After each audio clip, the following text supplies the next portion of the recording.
আজকে তোমাদের সাথে যে ব্লগটা শেয়ার করছি এটা আসলে আজকে না, এটা গতকালকের। কারণ গতকাল অনেক রান্নাবান্না করা হয়েছে, তাই পুরোটা শেয়ার করলাম না, যে ব্লগটা বড় হয়ে যাবে, তাই আজকে আবার শেয়ার করছি।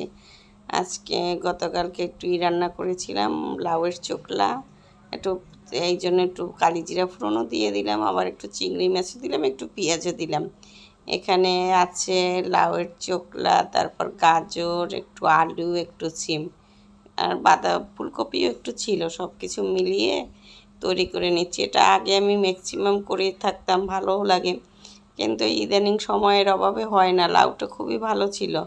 আর এখন একটু দিয়ে দিলাম হলুদের গুঁড়ো, তারপর একটু ধনিয়ার গুঁড়ো আর একটু লবণ। এর আগেও রেখেছিলাম ফ্রিজে, সেটাও নষ্ট হয়ে গেছে। পরে চিন্তা করলাম যে না, এবারেরটা নষ্ট হতে দেয়া যাবে না। আর শুক্রবার ছুটির দিন, সময়ও পাওয়া যায় অনেক, তাই রান্না করলাম। কারণ এটা রান্না করতে একটু সময়ও লাগে। এই যে ঢেকে দিয়েছি, একটু জলও দিয়ে দিলাম। আর এখন আবার একটু দিয়ে দিলাম ওই যে বললাম না, সিম আর কুমড়োটা, কারণ এটা তো নরম, এই জন্য একটু পরে দিলাম। তো ভাজিটা ভালোই লেগেছে। আর নামানোর আগে একটু ধনিয়া পাতাও দিয়ে দিচ্ছি। ভালোই লাগছে, খারাপ লাগেনি। মানে এখন ওই যে তাড়াতাড়ি করে রান্নাবান্না করা হয় তো, তাই এই সব কিছু রান্না করতে একটু সময়ের ব্যাপার স্যাপার। যেটা ওই পাশের চুলায় দিয়ে দিলাম। আর এখন একটু খাসির মাংস রান্না করব। তা খাসির মাংসটা প্রতিদিনই এর আগে যতবারই রান্না করেছি হাতে মেখে, আজকে চিন্তা করলাম যে একটু, যেহেতু সময় আছে, একটু মানে কষিয়ে রান্না করি। তাই দারুচিনি, এলাচ, তেজপাতা দিয়ে দিলাম। আর এখন পেঁয়াজটাও দিয়ে দিলাম। কিন্তু দুর্ভাগ্যের বিষয় হলো যে আমার ব্লেন্ডার মেশিনটা তো নষ্ট, তাই রসুন তারপর আদা দীপের বাবা তৈরি করে দিয়েছিল, সে বেটে, কিন্তু সেই ভিডিওটা ডিলিট হয়ে গেছে, তাই তোমাদের সাথে শেয়ার করতে পারলাম না। কারণ আসলে আমাকে অনেকেই হেল্প করে, আমার তো একটু শ্বাসকষ্টের সমস্যা থাকে, বাটাবাটিটা আমি করতে পারি না। এই যে রসুনটা এখন দিয়ে দিলাম, আদা বাটাটাও দিয়ে দেবো। আর পেঁয়াজটা একটু মানে জালটা একটু বেড়ে গেছে, তো তাই পেঁয়াজটা একটু বেশি ভাজা হয়ে গেছে। আর এই যে এখন জল দিয়ে দিলাম হলুদের গুঁড়ো, মরিচের গুঁড়ো, ধনিয়ার গুঁড়ো আর জিরে বাটা দিয়ে দিলাম। তবে জিরেটা আমি বেটেছি, যে জিরে বাটাটা দিয়ে একটু কষিয়ে নেব।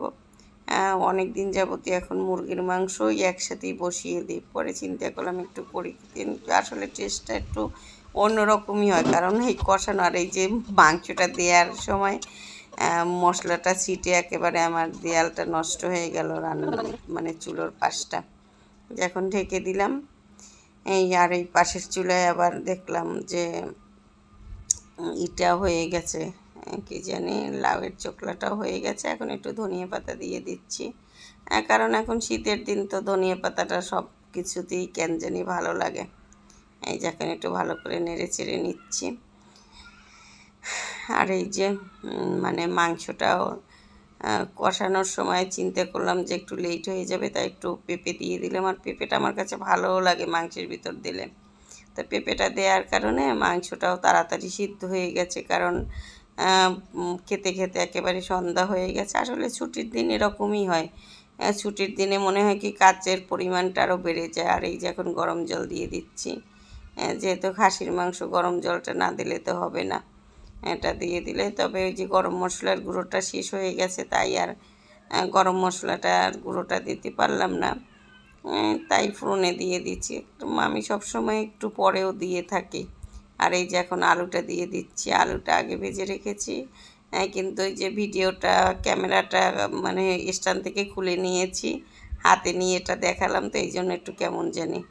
তো হয়ে গেল রান্নাবান্না, এখন খাওয়ার পালা। যা যা রান্না করলাম সেটাই তোমাদের সাথে শেয়ার করছি। বাবুও খাবে, যেহেতু অনেকটা বেজে গেছে।